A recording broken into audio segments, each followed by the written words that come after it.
Escuchas un podcast de Dixo. Escuchas Fuera de la Caja con Macario Esquetino.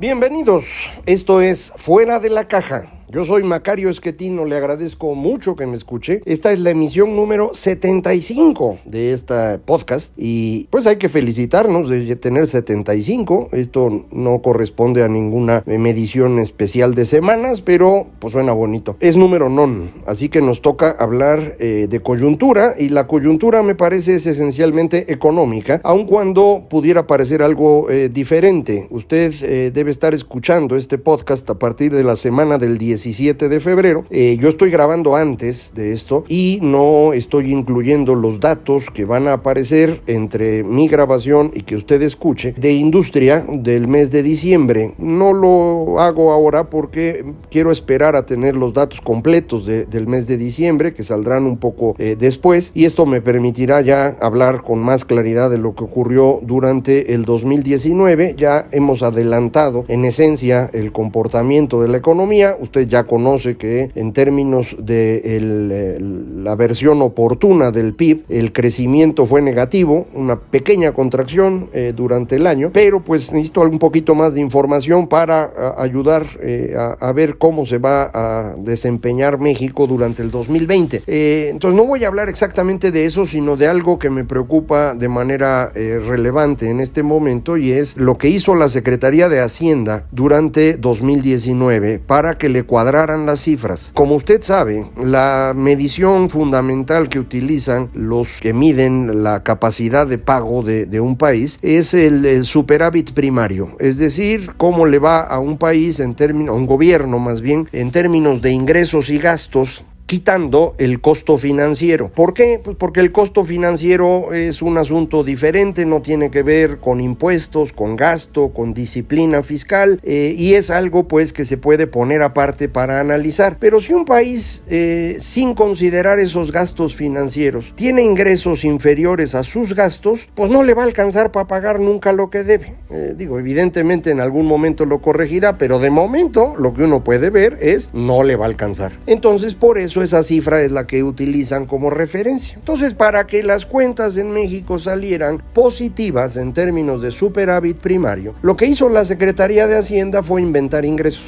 En 2019 inventan al menos dos rubros que en conjunto suman 222 mil millones de pesos. Esto es prácticamente lo que se puso como superávit primario. Estos 200 y tantos mil millones de pesos tienen su origen en dos movimientos que hace la Secretaría de Hacienda que no son correctos. Uno primero es utilizar recursos de un fondo que se llama Fondo de Estabilización de Ingresos Presupuestales, que se empezó a construir hace un par de décadas. Durante muchísimos años, 20 años, se estuvo guardando dinero para cuando fuese necesario, para cuando hubiera una crisis grande, frente a una gran recesión, una cosa por el estilo. Bueno, pues había que tener ahí un dinero guardado en caso de emergencia. Se habían juntado 280 mil millones de pesos. La mitad prácticamente de ese dinero la tomó Hacienda durante el año pasado y la anotó como ingresos.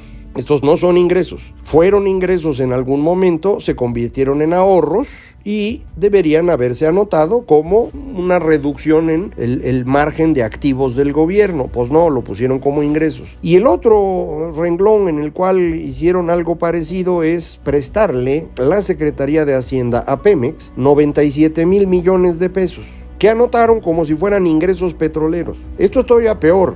Es decir, el uso de un fideicomiso del gobierno y ponerlo como aprovechamientos, pues está feo. Pero decir que un crédito de Hacienda a Pemex son ingresos petroleros es algo inconcebible. Si usted en su empresa hiciera algo parecido, el SAT le cae y no se la acaba, Eso es fraude. Bueno, pues eso hizo la Secretaría de Hacienda. Está defraudando a los que miden este indicador y les está diciendo, no, sí voy a tener para pagar porque mis ingresos alcanzan. Bueno, no, tus ingresos no alcanzaron. Tus gastos se llevaron todo lo que ingresaste. Y para poder fingir que tenías una buena situación, pues lo que hiciste fue, por un lado, inventar un ingreso y por otro lado, tomar dinero de tus ahorros. Esta circunstancia es muy seria porque si las calificadoras revisan esta contabilidad con este detalle que yo le estoy platicando, que no requiere mucho mayor trabajo, los datos son públicos, los puede uno bajar de la página de Hacienda, requiere tantito trabajo en Excel y leer uno de los boletines, o sea, tampoco es mayor ciencia, pues los calificadoras van a decir, oigan, nos están engañando. Esto es serio, no es una cosa menor.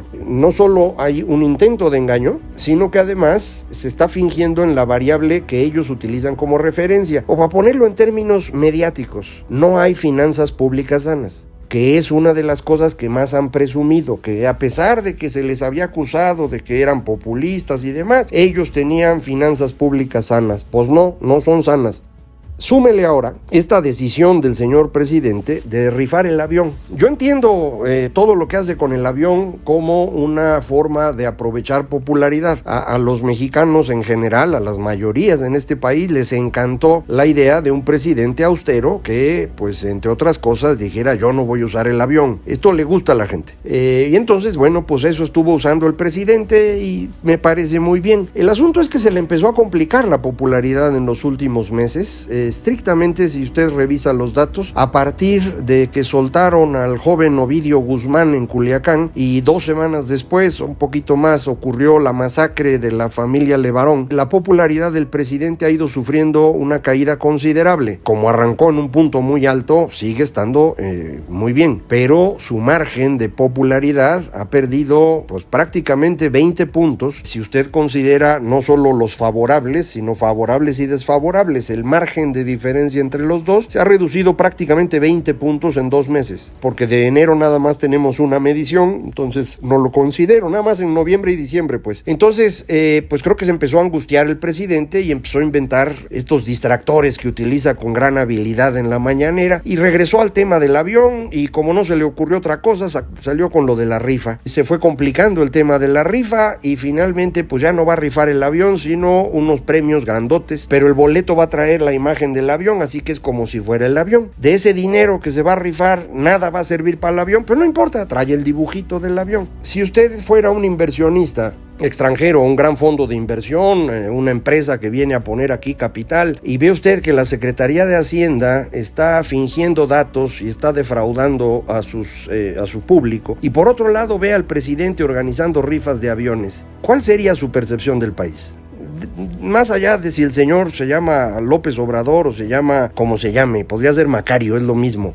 Si usted ve estos comportamientos, ¿confiaría en ese país? ¿Metería su dinero y a ver qué pasa? Por eso estoy preocupado, porque si yo fuera una calificadora, que no lo soy, estaría quitándole a México el grado de inversión a la brevedad. Ignoro si las calificadoras se vayan a esperar hasta tener los datos del primer trimestre, que es algo que tendrán mediados, fines de abril, o si lo van a hacer antes, pero la cantidad de cosas que están ocurriendo preocupa. Y sumo en esta preocupación la intención que tienen diversos economistas cercanos al gobierno o parte del gobierno de que las tasas de interés bajen, porque ellos afirman que una de las razones por las cuales la economía mexicana no crece son las altas tasas de interés. La parte que no recuerdan es que la tasa de interés tuvo que subirse debido a la decisión del presidente de cancelar el aeropuerto. De manera que si esa decisión no hubiera ocurrido, la tasa de interés hoy en México estaría fácilmente 1,5 puntos abajo de donde está. Es decir, en lugar de estar peleando si el 7 va a ser 6,5, estaríamos hablando de tasas de 5,5 o un poco menos. Y esto no ocurrió porque el señor canceló el aeropuerto. Y para evitar una mayor fuga de capitales y un mayor problema con el tipo de cambio, el Banco de México tuvo que subir tasas y las ha ido pudiendo bajar, pero muy despacito, por la presión que se tiene precisamente originada en esa falta de confianza. ¿Por qué comento lo de las tasas de interés? Porque las tasas de interés las decide el Banco Central. De manera que si desde el gobierno hay presión por bajar las tasas de interés, esto lo que significa es que se está poniendo en riesgo la autonomía del Banco Central. En este momento no pueden hacer nada porque la ley defiende al Banco de México, el gobernador del banco, la misma institución se va a defender, pero pues si la ley cambia, las cosas cambian. Y recuerde que la ley puede cambiar estudiar muy fácil. El Congreso tiene mayoría calificada del partido del presidente en la Cámara de Diputados y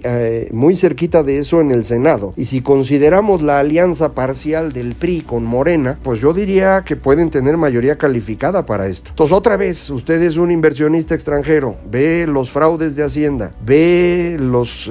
no sé cómo llamarlos, los espectáculos del presidente, y ve las amenazas al Banco Central. ¿Qué hace? A mí me parece que esta es una fuente de preocupación muy grande, más allá de qué vaya a ocurrir con el comportamiento de la economía. Ahora, ¿qué es lo que estamos viendo en este momento preocupante en términos de comportamiento de la economía? Nuevamente, los ingresos del gobierno. Por un lado, ingresos petroleros, que van a ser inferiores a lo esperado, en parte porque Pemex no está llegando a la cantidad que dijo que iba a producir. Están produciendo un poco más que antes, eso no cabe duda, pero no se acercan al 1.800.000 que decían que iban a producir. Y además, el precio del petróleo ha caído de manera significativa, producto en buena medida del coronavirus. La preocupación por la economía china, que es el gran motor de la economía mundial, ha ido bajando las expectativas del transporte en general. Por ejemplo, el índice de transporte marítimo más famoso, el Dry Baltic, está en los niveles más bajos en 5 años, y el petróleo en consecuencia ha venido bajando. El West Texas está en $51, el Brent 54 al momento de grabar esta conversación, y esto implica que nuestra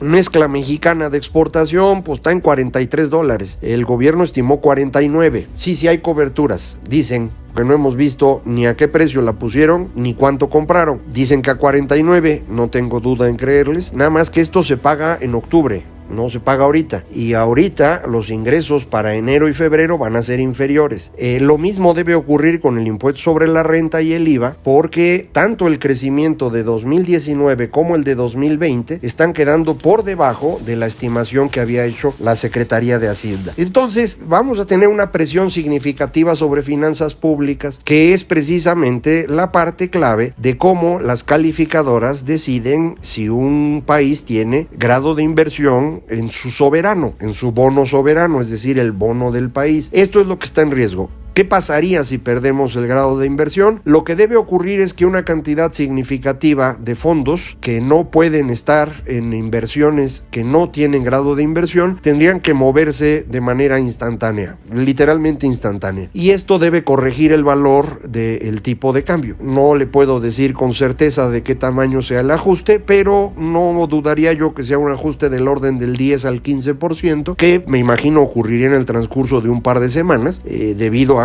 la manera como el Banco Central puede defender un poco lo que ocurre en los mercados diarios. Recuerde usted, si hay un movimiento de más de 2% en un día, el banco puede cerrar el mercado ese día, lo abre al día siguiente, otro 2% y así. Entonces, digamos, pueden ir moderando un poco el ajuste, pero finalmente sería una cosa así, 10%, póngale que fuese. Estamos hablando de un par de pesitos, 2.50, 3 pesos. Entonces nos moveríamos a estabilizarnos por ahí de 22 pesos por dólar. Una gran presión para la inflación, una presión mayor para las tasas de interés, una pérdida de riqueza inmediata para los mexicanos, que borraría buena parte del aumento en salarios reales que se ha tenido. Entonces, esto es algo preocupante. Indudablemente, el más preocupado por esto es el presidente. Él centra todo su análisis de la economía en el tipo de cambio, es lo que él entiende. Él sabe que si se devalúa el peso, él va a estar en muy malas circunstancias frente a sus votantes, y por eso ha hecho tanto énfasis en que hay un peso fuerte, que al mismo tiempo critica al Banco de México, que al mismo tiempo se queja de las tasas de interés. Pues sí, pero él solamente puede utilizar la fortaleza del peso como su referencia del bienestar y del éxito económico y demás. Si pierde eso, se va a meter en problemas. Creo que la caída en popularidad producto del tema de seguridad desde octubre, que ahora se acelera un poco probablemente por la cuestión económica, es lo que ha puesto tan nervioso al presidente, y por eso ha empezado a utilizar distractores cada vez más confusos. Hablábamos ya de lo de la rifa del avión, pero también está el asunto de quitar los puentes, más bien los fines de semana largos, y regresar a las fechas patrióticas en un día específico del mes, y que caigan donde caigan serían asueto. Lo que teníamos antes, que en realidad era el origen de los puentes. Bueno, esto no era tema, es una cosa rara. A lo mejor usted se acuerda cuando fue jefe de gobierno, su discusión acerca del horario de verano. Son temas que él estima le gustan a su población, le gustan a sus votantes y le pueden ayudar. No sé si tiene razón. Recuerde usted, hay una cantidad importante de estos votantes que no son fieles seguidores de él. Votaron por él porque no querían ya más PRI, probablemente tampoco más PAN, PRIAN como le dicen. Querían un cambio, pero pues no son seguidores fanáticos y son probablemente estos que se están perdiendo. Cada punto de popularidad que pierde el presidente lo gana inmediatamente en adversarios. Es muy curioso, pero la gente no se mueve de apoyar al presidente a no tener opinión. Se mueve de ahí directo a tener una opinión contraria. Eso parecería indicar que están enojados. Si se le van muchos para allá, entonces la velocidad a la que pierde el espacio, el margen de maniobra, pues es aceleradísima. Entonces, en esa circunstancia creo que se está poniendo nervioso. Nunca ha sido muy bueno para manejar sus emociones. Entonces, pues son las preocupaciones que yo tengo en este momento acerca de lo que ocurre en la economía. Por un lado, le decía, este riesgo que tenemos con las casas calificadoras debido a los manejos extraños de la Secretaría de Hacienda. Por otro lado, esta manera espectacular de actuar del presidente con sus distractores, que puede divertir un rato, pero eventualmente empieza a preocupar. Y finalmente, lo que está ocurriendo con los ingresos del gobierno. La combinación de estas cosas puede llevar a la decisión de que las calificadoras no esperen a mover a México un escaloncito nada más en términos de calificación. Recuerde que estamos 2 arriba del grado de inversión. Podrían moverse de una vez completo, que sería raro. Pues no es tan raro, pero creo que hay evidencia suficiente para ello y pues eso sí va a complicar mucho las cosas para el presidente, que se pondría más nervioso y que, insisto, cuando se pone nervioso no puede manejar bien sus emociones. Yo espero estar equivocado, ya sabe usted que en esto de predecir el futuro nos equivocamos todos, pero pues eso es lo que percibo en este momento. Lo comento, insisto, a mediados de febrero estamos grabando esto y ya para inicios de marzo tendremos más información y podremos platicar con más detalle. Ese va a ser un mes crítico. Ya tendré para la siguiente grabación de temas coyunturales los datos de Hacienda de sus ingresos y podremos verificar qué tanta presión hay. A lo mejor ya tiene usted para ese entonces también alguna opinión de alguna calificadora. Hasta ahorita lo que han hecho es decir que seguimos en perspectiva negativa y bajar la estimación de crecimiento. Ya nada más eso pues es una preocupación, pero es lo que han hecho hasta hoy. Vamos a ver qué más hacen y mientras tanto, insisto, yo le agradezco mucho que me esté escuchando. Para comunicarse conmigo, Macario MX, en Twitter, @Macario MX, correo electrónico macario@macario.mx y página www.macario.mx. Muchísimas gracias. Esto fue Fuera de la Caja.